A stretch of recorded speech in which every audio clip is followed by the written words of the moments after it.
Hi, I'm Erika.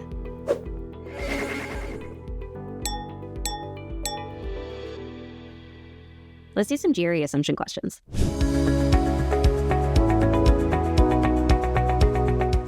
Before we jump in, make sure to ring the notification bell. I put out new videos every Wednesday, and there's a bunch of other great stuff in between from the other experts here at Target Test Prep. Okay, GRE assumption questions are dreaded by many of my students.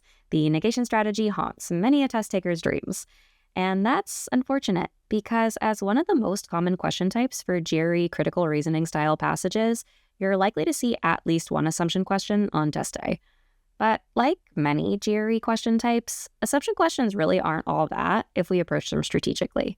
In this video, we're going to go through 3 levels of GRE assumption questions. 1 easy question, 1 medium question, and 1 hard question, where the hard question stumps more than half of Target Test Prep GRE students. However, we're going to make all 3 questions look easy using simple strategies. We'll start with the easy question to introduce our approach to assumptions and critical reasoning in general. Okay, so the first thing that you're going to notice about this question is that there are no answer choices for it. And don't worry, they're coming later, but they're not here right now on purpose. If you've seen my video on 6 strategies that do not work, you know that the default strategy for many test takers on verbal is to read everything that's on the page, including the answer choices, and then start solving. And that is a mistake because the test maker lays the majority of their traps for verbal in the answer choices. And so when we go into the answer choices, treating them as helpful hints, right, going in blind, we end up going, oh yeah, I've seen that phrase before. Yeah, no, that makes sense. That sounds convincing. Or, oh, I hadn't thought about it that way. And we end up letting the test maker, who is not our friend, who is actively trying to trick us, get into our heads. So rather than doing that, rather than relying on the test maker, we should rely on ourselves. A better strategy instead is to go into the problem independently and try to figure out what's going on independently and try to come up with our own answer independently. And this is the act of predicting. Now, armed with our prediction, which we came up with independently without the test maker getting their hooks into us, we can then go into the answer choices, go into that minefield armed with our prediction. And that's going to help us, hopefully, to avoid those wrong answer traps and locate the correct answer more easily. So, can we actually get rid of the answer choices like we have here on test day? No. But if we practice this way enough, we are going to more easily be able to do this on test day, even when there are answer choices there to tempt us. Okay, so what do we have left without our answer choices? What is it that we are engaging with? Well, we have our passage and we have our question stem, which tells us that this is an assumption question. Makes sense. That's what this video is about. Now, it doesn't really matter that this is an assumption question right now, because for the vast majority of critical reasoning questions, our first step is the same. It's to deal with our passage. Now, for the vast majority of critical reasoning questions, the passage is an argument. It is composed of premises or facts, things that we are not arguing, things that we are just assuming to be true, and a conclusion. Now, in a correctly formed argument, a conclusion is something that must be true. It is an inference. It is something that follows logically from the premises. However, in critical reasoning questions, the conclusions are flawed. There is something wrong with this argument. The premises do not naturally lead to the conclusion. So for these critical reasoning questions, our goal is to break down this argument, find the premises, find the conclusion, and find the flaw, find where that argument breaks down. Then what we do with that flaw depends on the question type. So is it a strengthen? Is it a weaken? Is it a find the flaw? Is it a paradox? Is it a assumption like this one? Now, of course, the exception to the rule is the inference question. And in the inference question, we are given a passage that is just premises, just facts. And we are meant to draw the conclusion or the inference, the thing that must be true. And we have to draw it correctly, unlike for these other questions. But that's not what we're doing here. We're dealing with an assumption question. So we are going to go into the passage and break it down and find the flaw. Okay, so without a sufficient dietary intake of vitamin B12, humans will develop vitamin B12 deficiency. That's a fact. That's a premise. We're not arguing that. Okay, great. Vitamin B12 is found in high concentrations in red meat. Another premise. Therefore, this is a classic conclusion transition word. So this is pretty much a dead giveaway that this is our conclusion. It's also at the end of the argument, which is the classic place for conclusions to be. They are not always there, but in an easy question like this one, often the case. Okay, therefore, to prevent vitamin B12 deficiency, Humans must eat red meat. This is our conclusion. And as we know, it is flawed. So what makes this conclusion flawed? Well, something should jump out at us, and that something is the word must. In conclusions, in inferences, extreme language is one of our classic clues that our conclusion is going too far. Now, why is that? Well, it is a lot easier to prove something that's a little bit more reserved, something that isn't going so far. So something like to prevent vitamin B12 deficiency, it is a good idea to eat red meat, or red meat can be a good way to prevent vitamin B12 deficiency. It's easier to prevent vitamin B12 deficiency if you eat red meat. Those are all pretty reserved, right? Those are all easier to prove because they're not going too far. They're not too extreme. Here we have humans must eat red meat. That is the only option. You have to do it. Well, does that necessarily follow from our premises? Our premises are just saying you need B12 and you can find B12 in meat. That doesn't mean you have to eat meat. So what's our flaw here? Do I have to eat red meat to get B12? Or is it possible that I can get B12 from something else? Okay, now that we have our flaw, what we do with it to predict depends on our question type. So if we had a find the flaw question, great, our flaw is our prediction, we are done. We can go into the answer choices and that's what we're gonna look for. If we had a weaken question, okay, we're gonna take that flaw and we're going to use it to weaken the argument. So maybe we can get vitamin B12 from white meat. We can get vitamin B12 from nuts and seeds. Maybe the average vegetarian diet has enough vitamin B12 in it to prevent vitamin B12 deficiency. Maybe the only recorded cases of vitamin B12 deficiency have been in people who were starving. So in all of those cases, humans do not need to eat red meat. So those are weaken questions. Now with strengthen and assumption questions, we are trying to do the opposite. We are trying to fix the flaw to make the argument better. So instead of saying we can get B12 from something else, we're saying we can not get B12 from something else. The difference between strengthen and assumption questions is how far they go in fixing that flaw. With strengthen questions, we can do all sorts of weird and extreme things to fix the flaw to make the argument better. So maybe for a strengthen answer choice, we'd say we cannot get B12 from something else because even though there is B12 in every food item, it is in a form that cannot be processed by the human body. In fact, the only food that has B12 in a form that can be processed by the human body is red meat. So yes, you have to eat red meat. Do you see how that's kind of weird? It's kind of extreme. All, only, right? That's fine in a strengthen question, right? We can strengthen at any cost, by any means necessary. That's not the case for assumption. Assumptions are things that must be true for the argument to be true. Something that must be true so that the conclusion must be true. It is something upon which the support for the conclusion depends. And just like with the conclusion, things that must be true are usually pretty reserved. They don't go too far. So with an assumption question, we're not going to make up some crazy story. We're just going to say our assumption is that we cannot get B12 from something else.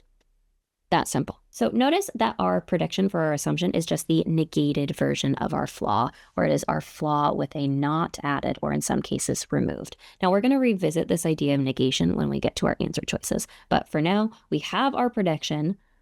We cannot get B12 from something else. Now we can look for that in our answer choices. Okay, now we have all of our answer choices.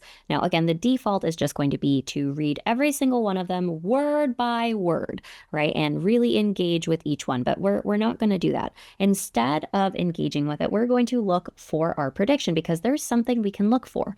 It's the concept of something else. So maybe we're going to look for another food or another consumable, something that is going to give us B12. So looking at our first answer choice, humans who do not consume red meat, blah, blah, blah, could not prevent vitamin B12 deficiency by using, oh, hey, vitamin B12 supplements. Let's engage with this answer choice because it has something else in it. Okay, humans who do not consume red meat, all right, so these are the people who are doing the opposite of what the conclusion says. They could not prevent vitamin B12 deficiency by using vitamin B12 supplements. They could not get B12 from something else. That's our prediction. This is our correct answer. We're done.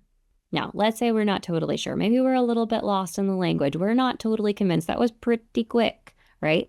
We can go back to our idea of negation. So just like our assumption is the negated version of our flaw, the negated version of our assumption is our flaw. So our assumption is something the argument depends on. If we take the opposite, it should break the argument apart. So we are going to do exactly what we did earlier, either add or take away a not. In this case, we can lose our not right here. Humans who do not consume red meat could prevent vitamin B12 deficiency by using vitamin B12. That is our flaw. We can get B12 from something else. So the negated version of our assumption breaks the argument. That means that this is, in fact, an assumption. This is our correct answer. Okay, now let's say you're still not feeling confident because that was the first answer, right? That feels a little bit weird. Okay, let's look at the other ones. Fine, let's start at the bottom and work our way up. Because consumption of red meat can cause many health problems, many people avoid consumption of red meat. This does not have something else in it. It does not match our prediction. Not our answer. Vitamin B12 deficiency can cause a variety of health problems in humans. This does not have another potential source of vitamin B12. No, something else does not match our prediction. Wrong. In humans, vitamin B12 is degraded by the acid found in the stomach. Does not have something else. Not our answer. Some plants, such as shiitake mushrooms and seaweed, oh, hold on, that's interesting, contain high concentrations of vitamin B12. This does have something else in it. But wait, it says it does contain B12? I thought we were looking for something that does not contain B12, somewhere that we could not get vitamin B12. This is the opposite of what we're looking for. Careful with these ones. They're surprisingly deceptive. Not our answer. Now, so using our prediction, we can pretty quickly rule out B through E, which gives us yet another confirmation that A is our correct answer. Now, imagine that we went into this problem without a prediction. Rather than quickly getting our right answer, we would have had to engage in earnest with each individual answer choice. We couldn't have ruled them out as quickly as we did. We would have had to negate each one to prove that each one is not an assumption by proving that the negated version of each one does not break the argument. You hear how confusing that is? That is an extremely error-prone process. It really twists up your head because it's hard to keep track of which version of the answer choice we're working with and what we're supposed to be doing with which version of the answer choice. It's also really easy to negate incorrectly.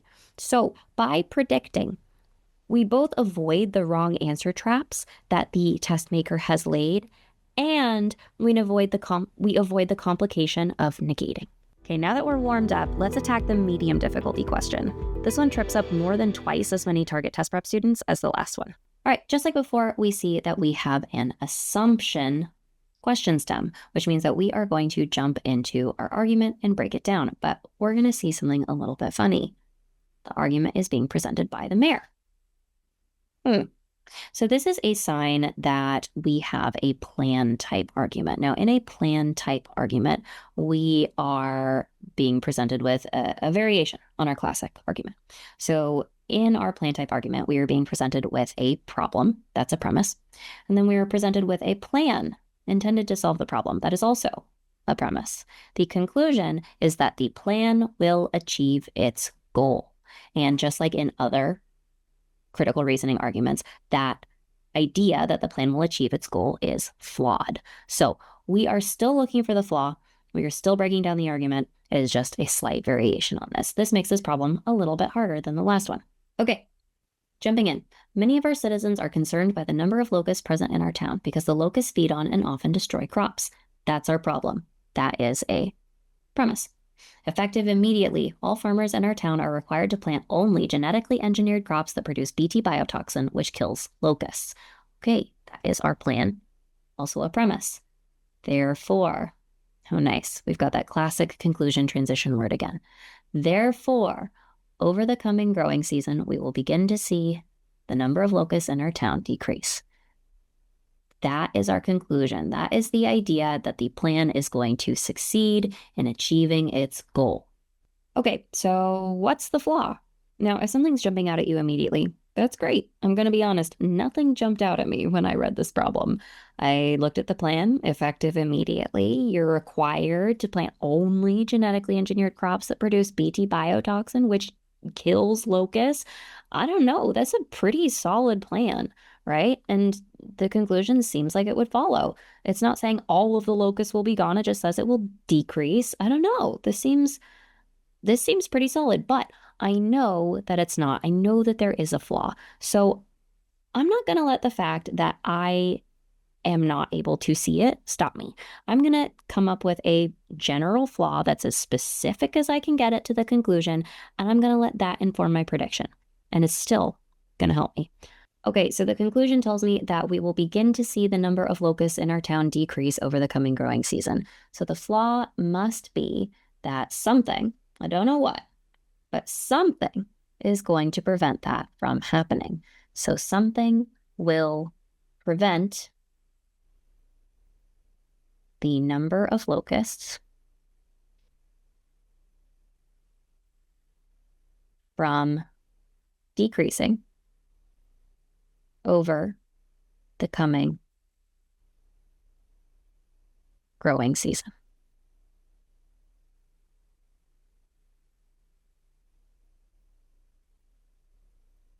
Now, just like before, we can come up with a predicted assumption by negating this flaw. So something will not prevent the number of locusts from decreasing over the coming growing season. And that makes sense. Yes, that has to be true. There cannot be something that prevents the conclusion from coming true for the conclusion to be true. Now, you might be thinking this is totally pointless because, duh, this is extremely obvious, but I promise this is going to help us when we get to our answer choices, which we're going to do right now. Now, you might think that because we don't have anything super specific that we're looking for, like we did with the last question, we should just do process of elimination and go one answer at a time, word by word. But let's give the answer choices a scan, just in case. Let's see if there's anything that jumps out at us here, something from our prediction. And we might see something kind of interesting in answer choice D, the coming growing season. That's in our prediction. And it's in our prediction because it's in our conclusion. Now, we didn't clock it as being particularly important when we read it, or even when we wrote it down in our conclusion, but maybe it was. Let's look at this answer choice a little more closely. Okay, not all crops to be planted during the coming growing season have already been planted. If that's hard to parse, let's go ahead and negate and see if that gives us a flaw. All crops to be planted during the coming growing season have already been planted. What does that mean?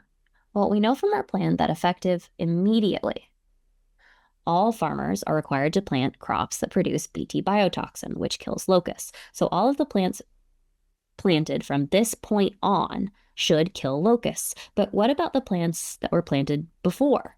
Well, they don't necessarily produce Bt biotoxin, so they aren't necessarily going to kill locusts. They shouldn't do anything different than what's already been happening. So if all of the crops for the coming growing season have already been planted, they shouldn't have any impact on the locusts because they're not subject to this plan. Oh. So that breaks the argument. And if the negated version breaks the argument, the negated version is a flaw. The negated version is something that will prevent the number of locusts from decreasing over the coming growing season. The regular version of the answer choice is an assumption that we need. It is necessary for the conclusion. The conclusion depends on it. So E is our correct answer, and we were able to get there even with a crappy prediction. But let's say we didn't do that scan, or let's say maybe we didn't notice that the coming growing season was in our prediction and in our conclusion. Well, we can still get through our wrong answer choices by process of elimination using our prediction as a guide. All right, starting with A, the town could not find a more effective method for controlling locust populations. If you're a little confused by that, let's go ahead and negate to see if that's our flaw. The town could find a more effective method for controlling locust populations. Is that going to prevent the number of locusts from decreasing over the coming growing season, that there is potentially a better way to decrease the number of locusts? No, it just means that there's potentially a better way, but it doesn't make our plan a failure. This is a classic trap with plan questions, is presenting a better plan. But the question here isn't that, is our plan the best possible plan? It's, will our plan achieve its goal at all? And here the goal is for the number of locusts to decrease. Having a more effective plan does not prevent it from doing that. This is a wrong answer and a classic trap. Okay, B, Bt biotoxin also kills insects other than locusts, such as ants and bees. Does that prevent the number of locusts from decreasing? No, it just means that it also kills ants and bees. Is that good? Maybe not, but it's not relevant to this question. Wrong. Locusts gather in large swarms when they feed, quickly destroying acres of crops.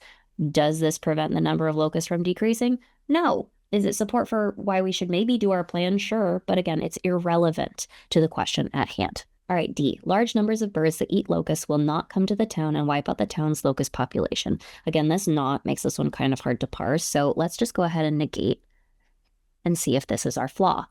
Okay, large numbers of birds that eat locusts will come to the town and wipe out the town's locust population. Will that keep the number of locusts from decreasing? Well, no, it's actually going to make it decrease more. This is the opposite of a flaw. So if the negated version is the opposite of a flaw, that means that the non-negated version is the opposite of an assumption. This one's kind of tricky because it seems like it's going to be relevant, but it is once again an opposite answer choice. Incorrect. So while process of elimination against your prediction is slower and more error prone than simply scanning and locating your prediction, it does go a lot faster and is a lot less error prone than it would have been if we didn't have a prediction, even a crappy one in the first place. So do not let not finding the exact right prediction right off the bat stop you. Find a flaw, no matter how vague, make a prediction, and use that as your guide. All right, time for the hard question. Like I mentioned before, more than half of Target Test Prep GRE students get this one wrong. Okay, we know the drill. This is an assumption question, so we're going to go ahead and attack the argument, break it down, and find the flaw. I'm going to go ahead and read the whole thing. This is pretty short. You'll see why in just a second. It must be the case that eating moderate amounts of carbohydrates is beneficial for health. A recently completed study indicates that people who eat low carbohydrate diets tend to have shorter lifespans than people who consistently eat moderate amounts of carbohydrates. Okay, in our previous two arguments, the last sentence was the conclusion. That is the classic argument structure, premise or premises, and then conclusion. But if we look at our last sentence, it's just the results of a study. That's not a conclusion. That's just fact. This is about as premisey a premise as you can possibly get, which means that it is our first sentence that must be the conclusion. And actually, if we look a little more closely at it, there was a hint this whole time. It must be the case. Now, this is maybe not as obvious of conclusion language as therefore is, but it is conclusion language, right? A conclusion, when correctly drawn, must be true. So must be the case is conclusion language. So this is the conclusion. It must be the case that eating moderate amounts of carbohydrates is beneficial for health. And this is the part that is flawed. Now, if we weren't paying attention, we would maybe think that the second sentence was our conclusion because that's the classic structure, and we would be trying to find the flaw in how the first sentence does not lead to the second sentence. And that would be a huge waste of time and would probably not lead us in the right direction. So pay attention when we're evaluating our argument. Don't just go on autopilot. Okay, now that we've correctly identified our conclusion, let's identify our flaw. So do we see anything in our conclusion that jumps out? Is there a specific word or a phrase that seems odd? Well, in our previous two questions, whether we noticed them or not, there was a specific word or phrase that made the conclusion go too far, right? Either it was too extreme or it was beyond the scope of the premises. And there isn't really anything like that here. There isn't something that should jump out at us about the conclusion, but there is something that should jump out at us about the premise.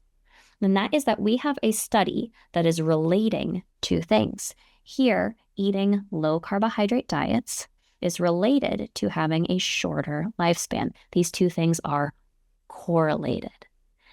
And when we see two things that are correlated in an argument, that should immediately ring alarm bells that we have correlation versus causation as our logical flaw. Correlation versus causation is one of the most common logical flaws or logical fallacies that we see, one, in real life, but on critical reasoning questions. Now, if you're not familiar, correlation versus causation is the logical flaw in which we know that two things are linked and we incorrectly assume a causal relationship between the two. So if we know that A and B are linked to each other, we then assume that A causes B. But in reality, we don't know that. It could be instead that B causes A, or that C causes both A and B. Could be a totally different relationship. It could be that the relationship between A and B is totally coincidental. Okay, so let's apply that to our argument. Our premise, our study, correlates a low carbohydrate diet with a shorter lifespan. And correspondingly, it correlates a moderate carbohydrate diet to a longer lifespan. Now, our conclusion says that a moderate carbohydrate diet, in fact, causes health benefits. But we don't know that. We only know that they are linked. So this is a clear sign that we have our correlation versus causation logical fallacy. So our flaw, we do not know that it is the difference in carbohydrates that is causing this difference in lifespan. In fact, I think what's going on here is that perhaps there is something else that is leading to this difference in lifespan.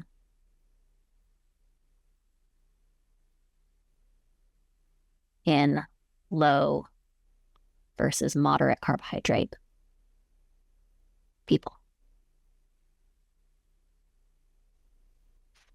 All right, now that we have our flaw, we can once again negate that flaw to predict our assumption. So we'll negate by adding a not, or in this case, a does not. For something else does not lead to a difference in lifespan in low versus moderate carb consuming people. Okay, jumping into our answer choices now that we have a prediction. Now, funny enough, just like in our first question, we are going to be scanning our answer choices for the concept of something else. So another thing that could be leading to the difference in lifespan, or in this case, not leading to the difference in lifespan in people who eat less or more carbs. Scanning our answer choices, we're going to see that A is just about carbohydrates, B is just about carbohydrates, and C is also just about carbohydrates. It's not until we get to D that we see the introduction of something else. Most people on low carbohydrate diets do not compensate for their low carbohydrate consumption by consuming greater than average amounts of animal products known to be detrimental to health. So not only does this introduce something else, but it introduces something else that we know is detrimental to health, something else that could conceivably contribute to a difference in lifespan. Okay, this one is looking really promising. Let's negate. Okay, locating or not, most people on low carbohydrate diets do compensate for their low carbohydrate consumption by consuming greater than average amounts of animal products known to be detrimental to health. So low carb people eat a lot of animal products that hurt their health. So how does this compare to our flaw? There is something else, greater than average amount of animal products, that could be leading to a difference in lifespan in low versus moderate carbohydrate people. This is our correct answer. All right, we could be done at this point, but let's go ahead and take a look at our last answer choice for good measure, because it's kind of a weird one. People who follow low carbohydrate diets would not be able to extend their lifespans by exercising regularly and refraining from engaging in unhealthy activities. Well, that sure sounds like a something else to me. So maybe this is a good candidate. Let's go ahead and negate to turn this from an assumption into a flaw. All right, people who follow low carbohydrate diets would be able to extend their lifespans by exercising regularly and refraining from engaging in unhealthy activities. So was that what we thought the flaw was? That something else could address the difference in lifespan? Well, no. What we thought the flaw was that something else causes that difference in lifespan. Nothing about addressing it, nothing about fixing it. So this is kind of similar to the alternate plan answer choice that we saw in the previous question. Now, if this answer choice were centered around the flaw that people who follow low carbohydrate diets do not exercise regularly and engage frequently in unhealthy activities, this would be great because it presents a something else that could cause that difference in lifespan. But that's not what this is doing. This is presenting something that could happen, that could fix that difference in lifespan. This is not what we're trying to do. So kind of a confusing one, but does not match our prediction. So just like how in our easy question, the key to solving was recognizing extreme language, in this, our hard question, the key to solving was recognizing the potential for a correlation versus causation error, or a classic logical fallacy. This led us straight to our flaw, straight to our assumption prediction, and straight to the correct answer. Now, of course, these are just 3 questions. There are a lot of things that can make assumption questions challenging. For example, logical fallacies we didn't cover in this video. Not except questions that force you to rule out 4 assumptions instead of locating 1. Complex argument structures with intermediate conclusions that make it hard to locate where in the argument the flaw might lie. And confusing question stems that make it hard to identify the question as an assumption in the first place. So it's worth continuing your study of assumption questions beyond this video. But regardless of the form they take, assumption questions reward a strategic approach. Breaking down the argument, identifying the flaw, predicting by negating that flaw, and attacking the answer choices using your prediction as a guide, aiming as often as possible to find the right answer rather than eliminate the wrong ones. If you like the 3 levels format of this video, give it a thumbs up to let us know we should make more like it. And if there's a specific question type that you'd like me to make a 3 levels video about, let me know in the comments. Thanks for watching, and I'll see you in the next one.